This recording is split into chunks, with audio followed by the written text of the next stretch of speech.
Hey there guys, welcome back to another episode of Gavinski's Tutorials. Short little walkthrough today of this cool little visualizer app for iPad and iPhone called Sungalizer or Sungalizer, I don't know how that's pronounced. And this is available for iPad and iPhone and standalone and AUv3. So I bought this yesterday because I'd seen it before, but it wasn't AUv3. So for my uses, it wasn't really interesting as I do everything on the one iPad. So now, I can load this as an AUv3 inside a host app like here. I'm using AUM. And there's a few things I really like about this. First of all, I like the kind of overall aesthetic of it. And I like, the different view options that we have here for the visualizer. And you'll see that these controls here change for each one. So I'll demo that. It's got a few cool things as well. Like, we just have two built-in options for color. But if you tap here, then you can adjust these, red, blue, green sliders. Or what you can also do is put in a hex code here. And so like say you have a color that you like, you can find online things or whatever, or apps and stuff that will figure out the hex code of that for you. And then you just put in the code there and it's done. But for now, let's just flick back, make sure we're on this one.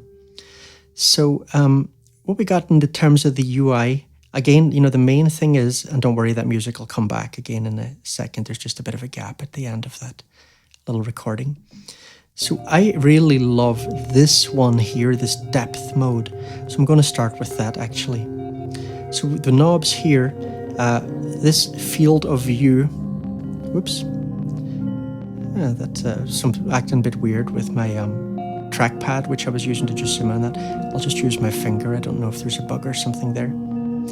One thing, by the way, before I forget, I want to mention a limitation of this that I noticed, and I sent an email to the developer telling him. If I look in here, there are no AUv3 parameters exposed, which is an awful pity, because obviously you might want to map these to an external controller or an LFO or something, right?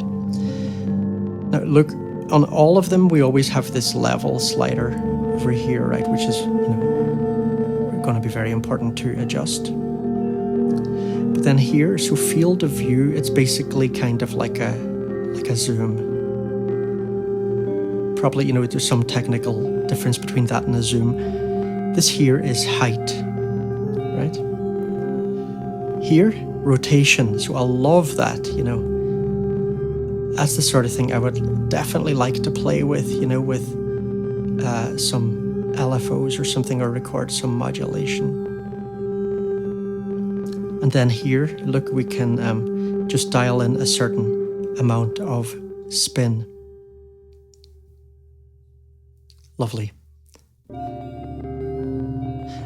We have, by the way, 3 little buttons here, A, B, and C. So we can basically just save some little presets. So let's say, if I press A here and I press save, now the current state is all saved to this A button. And so if I then go here and press B and I, change some of the settings, and then I press save here. Okay, now that's saved in B. And so if I want to go back to A, I just press A and you'll see nothing happens because you need to press load. And now I've pressed load and it's switched to the A view again. Great. So spectrum. So here, look, span. You can see these numbers adjusting down here.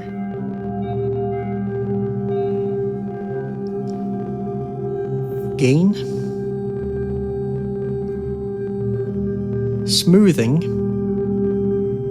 so, we'll get peaks basically kind of lumped together when we increase smoothing.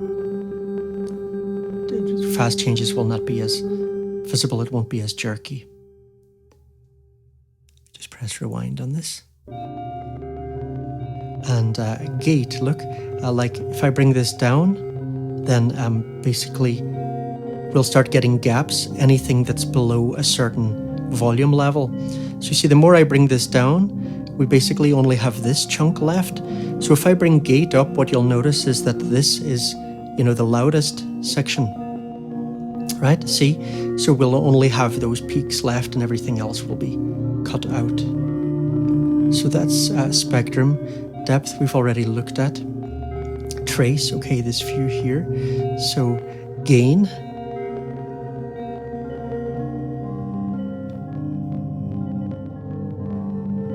Speed.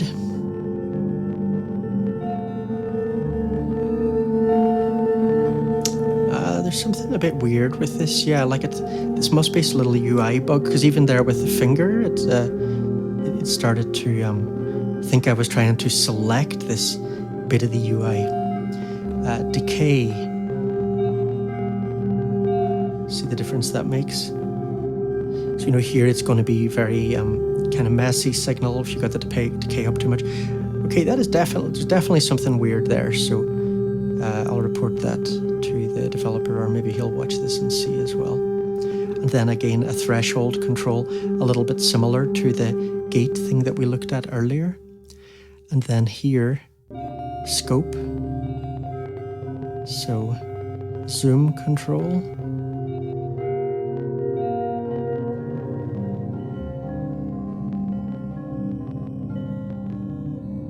Amp.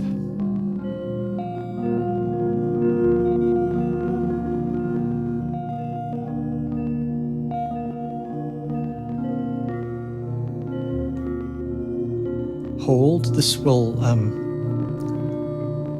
sort of smooth out fast changes.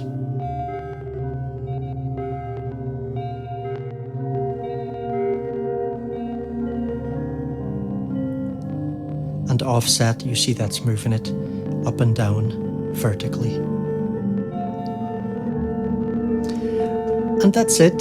So, I really do like that you can double tap on this and get rid of the controls. As I say, the two problems, one thing we saw, it's acting a little bit weird with some of these buttons, thinking that they're going to be selected. It didn't really cause any problems in using it, but that still shouldn't happen. And no exposed parameters. That should be very easy to fix. So I'd imagine that will come. There'd be absolutely no reason why those couldn't be added, and they absolutely should. People like to map things to MIDI controllers, and then you get other people, that enjoy mapping things to LFOs and stuff. So anyway, really, I love this sort of thing. Hope this was useful for you guys. I'll see you later. Take it easy.